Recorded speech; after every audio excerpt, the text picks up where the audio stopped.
Next on the news. We're doing everything to save our people in the cities that the enemy just wants to destroy. Russia going in a new direction, sending more troops to the west while fighting ramps up in Kyiv. The U.S. putting more pressure on Putin as President Biden calls to suspend normal trade relations. Then prices at the pump soar. New York City inching closer to $5 per gallon, while Californians are already there. Also up, the amount of people giving life-saving organs, the unexpected spike, thanks to the brave sacrifice from 2 New York heroes. Plus, so the baby's name is? You got it. The Bishop of Brooklyn reading to first graders, part of a diocesan-wide initiative meant to inspire children to get their heads in the books. I'm Christine Persichetti. Currents News starts right now.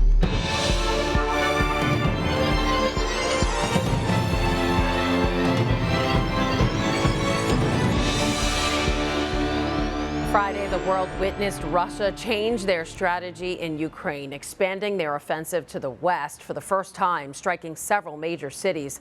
In the meantime, they haven't let up the fight for the capital city. Chris Wynn has the story. For the first time, Russian forces are expanding their attacks in Ukraine to the western part of the country. This as fighting intensifies closer to Kyiv, the capital city, and the humanitarian crisis becomes increasingly dire and desperate. Ukrainian President Vladimir Zelensky hitting back at widely discredited Russian disinformation, suggesting that his country is preparing a chemical attack. Have you decided to carry out dechemicalization of Ukraine? Using ammonia? Using phosphorus? What else have you prepared for us? Where will you strike with chemical weapons? The United Nations meeting Friday at the request of Moscow about its false claim the United States is developing chemical weapons in Ukraine. We're not going to let Russia get away with lying to the world or staining the integrity of the Security Council by using this forum as a venue for legitimizing Putin's violence. Also Friday, we're showing our strength and we will not falter. President Joe Biden called for suspending normal trade relations with Russia and said the U.S. would ban imports of seafood, vodka, and diamonds from the nation as part of an overall effort to ramp up economic pressure. The measure requires an act of Congress. We're going to hit Putin harder because the United States and our closest allies and partners are acting in unison. In Washington, Chris Wynn, Currents News. The United States is hoping Ukraine will continue to hold against the Russian onslaught. In the meantime, the government here is promising even more assistance, not in boots on the ground, but with billions of dollars. The Senate passed a government funding bill Thursday that included $13.6 billion in humanitarian, military, and economic assistance to Ukraine. Speaking of the big bucks, gas prices are continuing to soar nearly 5,000 miles away from the war zone. As of Friday, New York City's average price sits at around $4.49 per gallon. That's still more than the nationwide average of $4.34. But the Golden State, California, is leading the way. The state's pumps are tapping in with the highest average prices, $5.71 per gallon.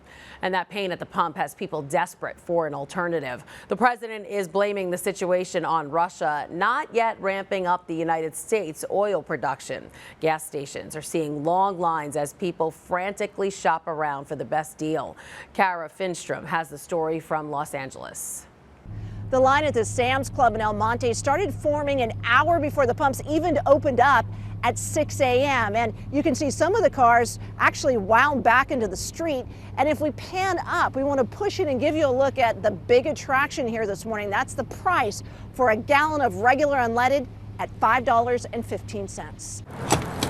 I work downtown LA and it's twice the amount down there. It's taking all my money. Cindy Martinez commutes from Fontana. She says rocketing gas prices have blown up her bottom line and that of the trucking company she works for. They're juggling huge increases in fuel costs for big rigs. What we do for our kids. Mom Maria Barriga is managing a smaller fleet. She'll be making 3 trips here this morning to fill up her kids' cars. I'm here filling up my daughter's cars so she could get to school on time. And then my son's arriving today from Purdue, so his Jeep needs to be full. Barriga says the $5.15 a gallon price here almost seems cheap compared to the $7.35 this morning charged near the Beverly Center. The cost of premium gas there nudging $8. Most folks we saw pulling in turned and left without pumping up. This woman says she'll shop around next time. There could have been a nice lavish dinner and gas. I'm playing in Irvine today. I was in Arizona last week. Mark Paletta's senior softball team is on the move this time of year. He believes federal leaders should do more to prevent record-setting increases. Governor Gavin Newsom announced Tuesday he wants to offer Californians some kind of tax relief, but few details have been released. He's also pushing to pause July's scheduled gas tax increase. That might save motorists about 3 cents a gallon, but some lawmakers worry it will mean less money to fix roads. So for now, Paletta's team is drafting their own game plan. We'll probably be carpooling more between people instead of driving, so vehicles like this will have to be loaded up. That was Kara Finstrom reporting. An analyst from GasBuddy predicts that average gas prices should start slowing down noticeably over the next 2 to 4 days. What's not slowing down? The Knights of Columbus, the strong right arm of the church, just sent trucks filled with humanitarian aid to the people of Ukraine. So far, through their Ukraine Solidarity Fund, the Knights have received more than $4.5 million in donations, which will help provide shelter, food, clothing, and medical supplies to Ukrainian refugees. They're not the only ones pitching in. The students at St. Mark's Catholic Academy in Sheepshead Bay held a special Dress Down fundraiser for the children of Ukraine Monday. And get this, the school was able to raise over $2,000 for Voices of Children, a charity foundation that provides psychological and psychosocial support for children impacted by war. And you too can help the people of Ukraine. Just head on over to thetablet.org/where to give to help Ukraine. There you can find a list of reputable charities working on the ground. As for Ukrainians in New York, the city is working with the feds to help residents reunite with their war-torn families. They hope to do so by expediting the refugee status for Ukrainians fleeing their country. That way, New York Ukrainians can bring their loved ones to Brooklyn. The city also launched a website providing legal resources and applications for temporary protected status. You can find all of that information and more online. Just go to www.one.nyc.gov for the details. Meanwhile, a Brighton Beach business is undergoing a rebranding. The owners trying to make an effort to distance themselves from their homeland and take a stand with Ukrainians. The first step, removing their store sign. Current News' Jessica Easthope spoke to the owner of the business formerly known as Taste of Russia. Beneath the rumble of the L train, this row of colorful storefront awnings stops here. Customers know it only now as their favorite spot. They go there to find great food and common ground. But officially, it's nameless. Being that we're in the midst of the Russian community, we just felt very, very uncomfortable with the name. We're against the war.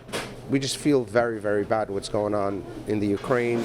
Until recently, the store was called Taste of Russia, and it's in the heart of Brooklyn's Brighton Beach, home to hundreds of thousands of Russian-speaking immigrants and the largest population of Ukrainians in the United States. Owner Bobby Rockman is Russian. He says as the sound of chaos and bombs pierce the streets of his customers' native country, his store has never been more calm. It's kind of more peaceful right now, you know. The whole community is basically coming together. For many customers, looking up and seeing the hollowed out metal framing of where the sign once proudly stood has made them even more proud. The Russia, Ukraine, and United States, we're all together. And we don't want to fight. We don't want to feel everybody guilty. And we stick together. Since the start of the war, Ukrainian Philip Borovsky finds himself craving the taste of home more often. Part of you wants to go back to help out. It's sad, it's hard. You grow up there. You just praying every day. Bobby says the decision to take the sign down is all part of his commitment to serve everyone who steps in his store. This gentleman just passed by and said, thank you very much that the owners took down the sign. It must make you feel nice. Yeah, it does. It does. Bobby says the permanent change will be made later this week and that the new name will be something symbolic and indicative of how he feels about the war. In Brighton Beach, Jessica Easthope, Currents News. Now to a robbery deterred. A statue of the Virgin Mary at St. Gerard Majella Church in Hollis is safe and sound, all thanks to a little help from a neighbor. Last Sunday, a man was caught on camera entering the church's gate, lifting the statue over his shoulder and leaving. But he only gets a few steps away before being spotted by a neighbor. The suspect then tosses the statue back into the rectory garden and leaves. The statue was not damaged, and officers are investigating the incident. A U.S. Coast Guard cutter has sent nearly 200 people back to Haiti after they tried to enter the U.S. illegally. They were among the more than 300 Haitians who were rescued from an old wooden boat that grounded off the coast of Florida last weekend. U.S. Customs and Border Protection say the incident was not a case of human smuggling. The boat was close to capsizing, and those who tried to swim to safety required medical assistance. We spoke with Miami Archbishop Thomas Wensky about the incident, and he says it isn't unusual for migrants to make such treacherous journeys. This is not the first or second time that Haitians have arrived near Key Largo or other places along the coast of Florida, and Haitians are risking a very dangerous sea voyage with a slim chance of having the possibility of staying in the United States and building a future for themselves.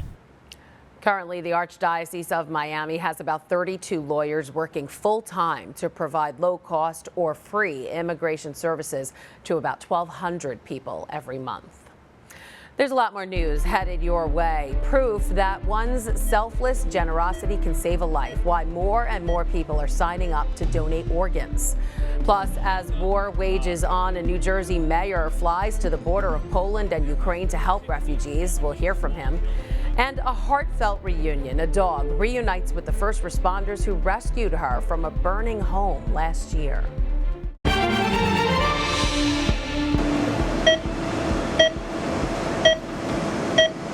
More and more people giving the gift of life. Those signing up to be organ donors appears to be rising, especially here in New York. And that's thanks to the final gift from a police officer.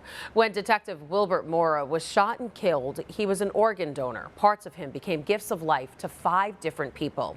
Current News' Jessica Easthope has more on a priest who is thriving years after receiving a kidney.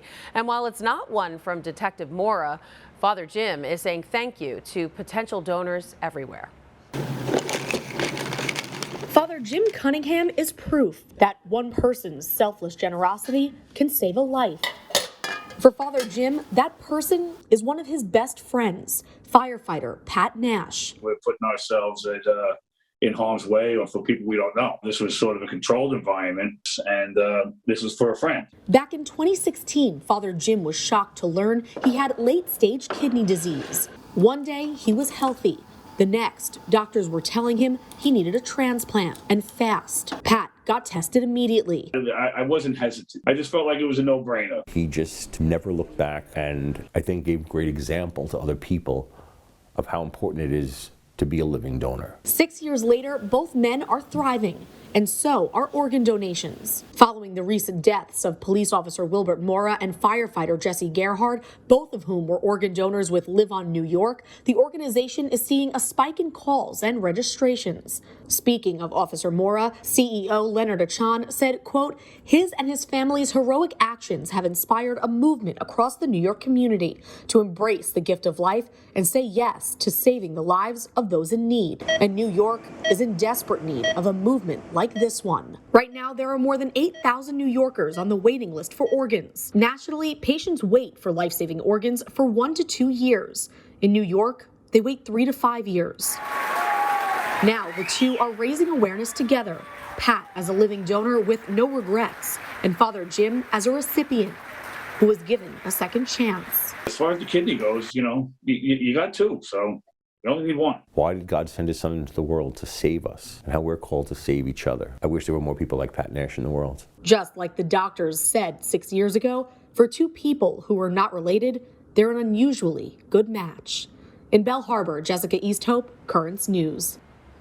If you want to register to become an organ, eye, or tissue donor, please visit liveonny.org. Remember, your neighbors, New Yorkers, make up 10% of the national organ transplant waiting list.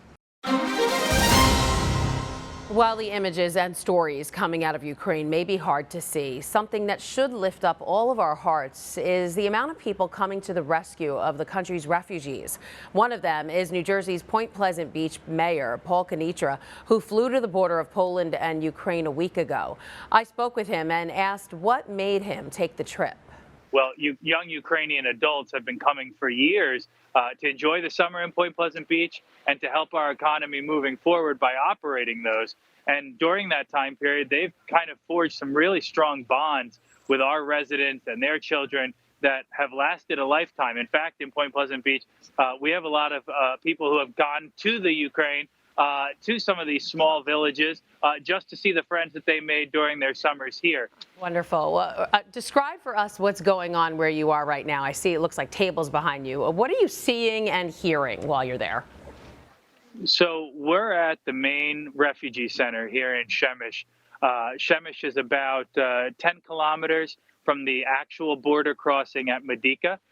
The way it works is everybody comes across the border in Medyka, and it's a tale of two worlds, to be honest. Although everybody's coming from very difficult times, about 60%, maybe 70% of the people crossing the border have somebody waiting for them. But then the other side of the border crossing, everybody walks through and gets staged in a line for the buses that are waiting to pick them up there. And all the buses at Medyka wind up here at Przemyśl. You'll probably see while we're talking here, some of them coming to the blue building in the background.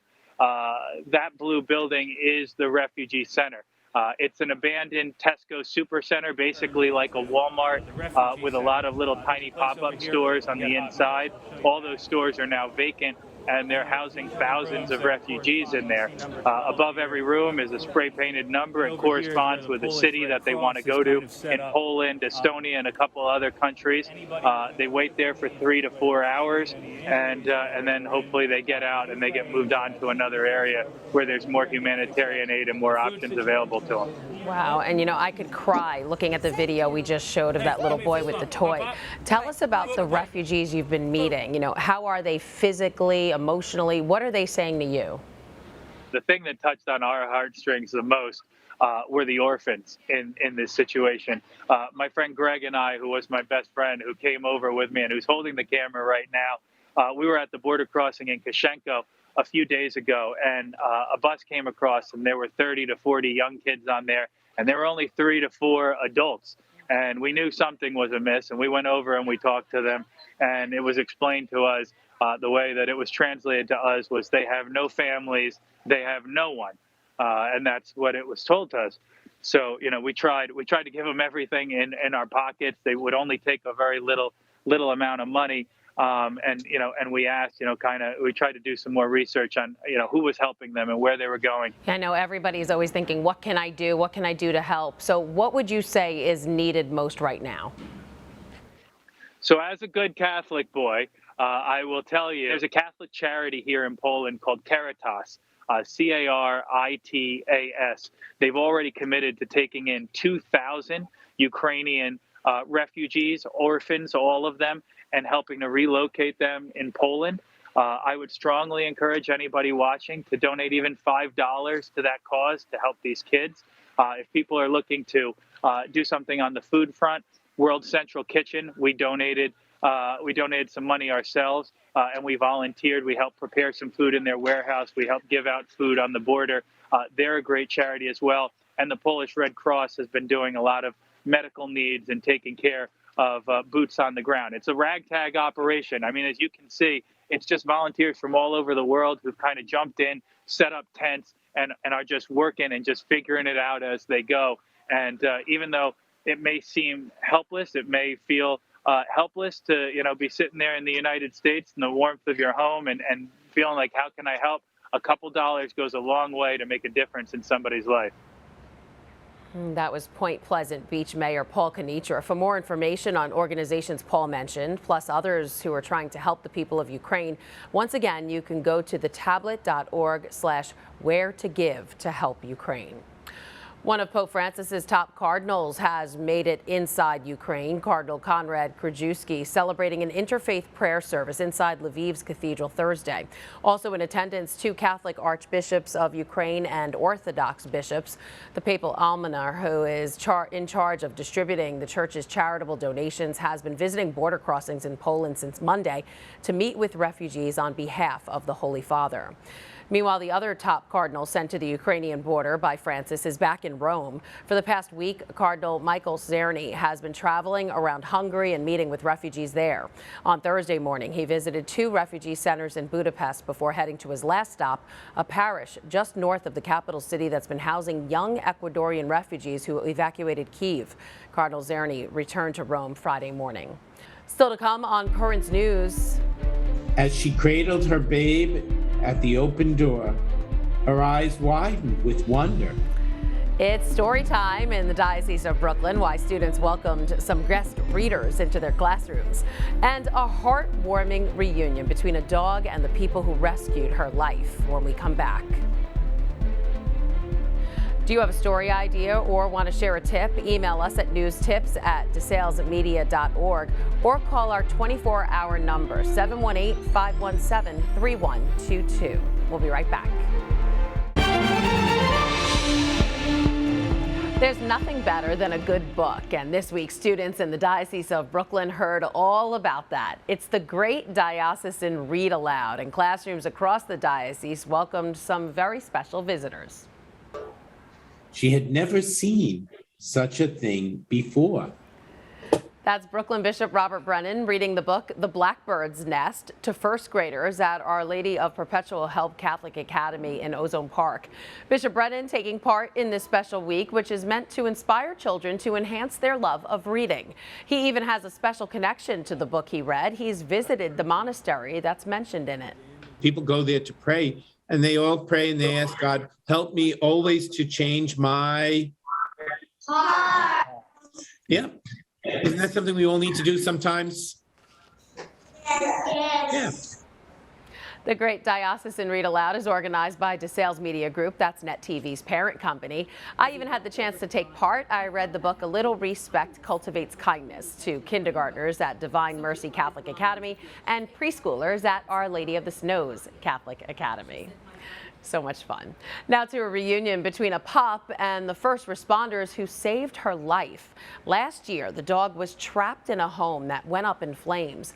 And as Caroline Patrikis reports, the heartfelt reunion gave her owners the opportunity to thank the rescuers.